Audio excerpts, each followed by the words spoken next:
आप सभी को महाशिवरात्रि की ढेरों शुभकामनाएं।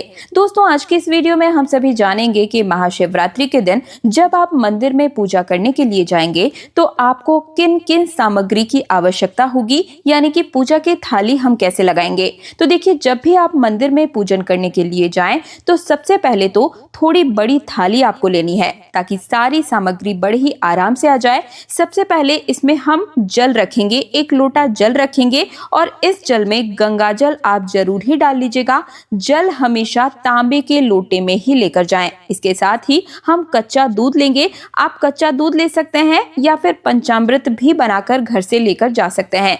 चाहे आप कच्चा दूध ले जा रहे हो या पंचामृत ले जा रहे हो, ध्यान रहे कि स्टील के बर्तन में ही आप लेकर जाएं। इसके साथ ही वस्त्र के स्वरूप में हम कलावा यानी कि मौली धागा ले लेंगे और भगवान भोलेनाथ और गणेश जी के लिए हम यहाँ पर 2 जनेऊ रख लेंगे। साथ ही में माता पार्वती के लिए हम चुनरी ले लेंगे। चुनरी नहीं हो तो केवल कलावा भी आप चढ़ा सकते हैं। इसके साथ ही पूजा के लिए एक देसी घी का हम दीपक लेंगे। साथ ही में हम धूप बत्ती भी रख लेंगे और तिलक करने के लिए हम यहाँ पर चंदन रखेंगे। आप पीला या सफेद कोई भी चंदन ले सकते हैं। साथ ही में रोली ले लेंगे, रोली चंदन से तिलक कर लेंगे। इसके साथ ही हम थोड़े से अक्षत यानी कि चावल रखेंगे। ध्यान रहे कि जो चावल यानी कि अक्षत है वो बिल्कुल भी टूटे यानी कि खंडित नहीं होने चाहिए। इसके साथ ही देखिए, भगवान भोलेनाथ की पूजा में बेल पत्र का बहुत ज्यादा महत्व होता है, तो बेल पत्र इस दिन आप जरूर ही चढ़ाएं और शिवरात्रि से एक दिन पहले ही आप इन्हें तोड़कर रख लीजिएगा।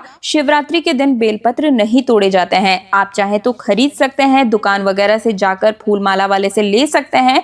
लोग बेचते हैं, उनसे खरीदते भी हैं, लेकिन पेड़ से इस दिन यानी कि शिवरात्रि के दिन नहीं तोड़े जाते हैं। तो शिवरात्रि से पहले ही आप बेलपत्र लेकर आ जाएं। इसके साथ ही अगर आपको धतूरा मिल जाए तो धतूरा रख लीजिए। मुझे नहीं मिला है, मैं यहाँ पर भांग रख रही हूँ। भगवान भोलेनाथ को भांग जो है वो अति प्रिय है, तो भांग इस दिन जरूर ही समर्पित कीजिएगा। इसी के साथ में फूलों में आप जो भी आपको फूल मिल जाए, सफेद रंग के फूल आप समर्पित कर सकते हैं, लाल गुलाबी जो भी आपको फूल मिल जाए वो आप भगवान भोलेनाथ के लिए पूजा की थाली में जरूर ही रख लीजिएगा। इसी के साथ में माता पार्वती के श्रृंगार के लिए कम से कम इस दिन 2 चीजें जरूर ही चढ़ानी है। ज्यादा से ज्यादा आप जितना ले सके श्रृंगार का सामान उतना समर्पित कर सकते हैं, लेकिन कम से कम 2 श्रृंगार की सामग्री माता पार्वती को इस दिन जरूर ही समर्पित कीजिएगा। तो कोई भी आप 2 सामग्री रख सकते हैं।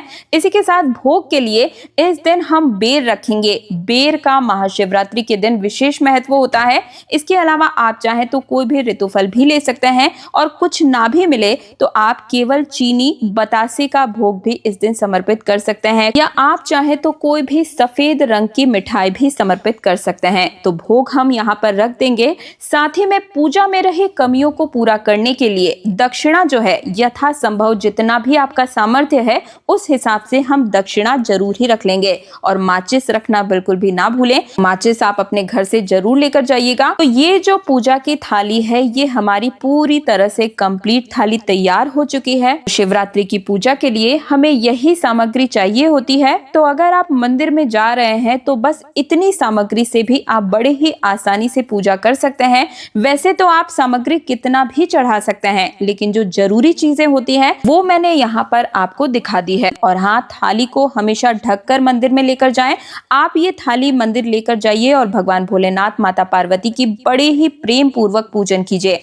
वैसे भी भगवान भोलेनाथ तो बहुत भोले हैं, थोड़े से प्रयास और प्रयत्न से भी हमारी मनवांछित इच्छाओं को पूर्ण कर देते हैं।